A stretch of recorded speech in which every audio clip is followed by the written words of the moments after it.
Bismillahirrahmanirrahim. Assalamualaikum warahmatullahi wabarakatuh. Perkenalkan, nama saya Irayani dari Program Studi Pendidikan Islam Anak Usia Dini Sekolah Tinggi Ilmu Tarbiyah Nahdlatul Ulama Al-Mahsuni, Lombok Timur, Nusa Tenggara Barat. Kali ini saya akan membahas salah satu sub dari makalah yang sudah dipresentasikan oleh kelompok 4 mengenai masalah penelitian kurikulum dan juga masalah penelitian pembelajaran. Namun kali ini saya akan membahas tentang masalah penelitian pembelajaran yang merupakan tugas dari UAS mata kuliah Problematika Pendidikan Anak Usia Dini. Dosen pengampunya adalah Ibu Hadiliah MPD. Nah, masalah atau problematika tentunya kadang menjadi hal yang sudah biasa muncul dalam suatu lembaga pendidikan ataupun sekolah-sekolah, terkhususnya pada lembaga PAUD, yang dimana pembelajarannya itu mengedepankan adalah kegiatan bermain. Kegiatan belajar yang diselipkan dalam kegiatan bermain untuk mengembangkan berbagai aspek atau 6 aspek perkembangan anak usia dini yang diselipkan dalam kegiatan tersebut, baik itu dalam kegiatan menggambar, mewarnai, bermain peran, drama, dan sebagainya. Namun tentunya masalah penelitian pembelajaran ini sering muncul pada pendidikan anak usia dini, seperti terdapatnya kesulitan dalam menentukan fokus dan masalah penelitian yang relevan dengan kebutuhan anak usia dini. Terkadang kita sebagai seorang pendidik itu merasa nyaman di zona-zona yang sudah lalu, atau zona nyamannya kita lah gitu. Kita tidak mau keluar dari zona yang nyaman ini untuk bergerak, untuk belajar bagaimana sih fokus PAUD itu pada fokus PAUD sebenarnya dan juga kebutuhan anak usia dini ini. Karena kan kembali lagi bahwa kebutuhan anak usia dini berbeda dengan kebutuhan anak SD, anak SMP, ataupun anak SMA.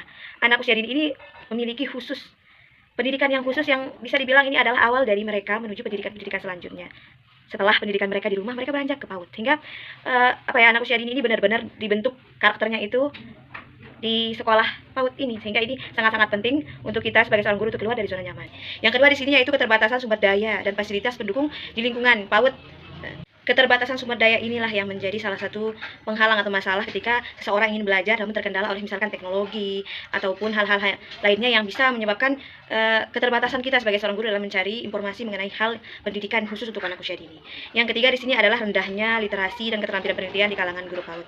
Nah, untuk saat ini masalahnya ini juga sangat serius mengenai literasi dan numerasi pada guru PAUD itu, karena dengan dengan banyaknya kita membaca sebagai seorang guru, maka banyak sekali ilmu yang akan kita dapatkan. Namun jika kita cepat bosan, kita tidak mau membaca, itu akan menyebabkan kita itu seolah-olah terhenti di pertengahan gitu. Kita tidak akan mendapatkan informasi yang lebih mengenai pembelajaran anak usia dini yang menyenangkan, yang sesuai dengan zona atau waktu gitu, dengan zaman yang sekarang ini gitu.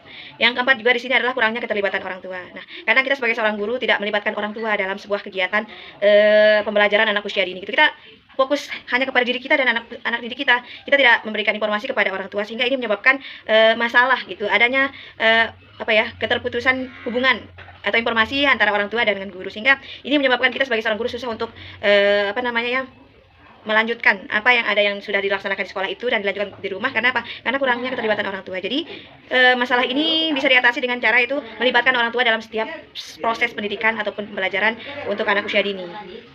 Kembali lagi kepada kita sebagai seorang pendidik untuk lebih fokus lagi, lebih giat lagi dalam belajar untuk memberikan mutu pendidikan yang baik kepada peserta didik kita ataupun kepada anak-anak kita, sehingga pendidikan itu terwujud dengan adanya kolaborasi dengan orang tua ataupun dengan kolaborasi dengan masyarakat yang ada di sekitar ataupun sebagainya sih, sebagai patokan kita dalam mengembangkan potensi anak dan juga aspek perkembangan anak usia dini. Mungkin hanya ini yang bisa saya sampaikan. Mohon maaf apabila ada salah kata ataupun kekurangan, dan terima kasih atas segala perhatian. Saya pamit undur diri. Assalamualaikum warahmatullahi wabarakatuh.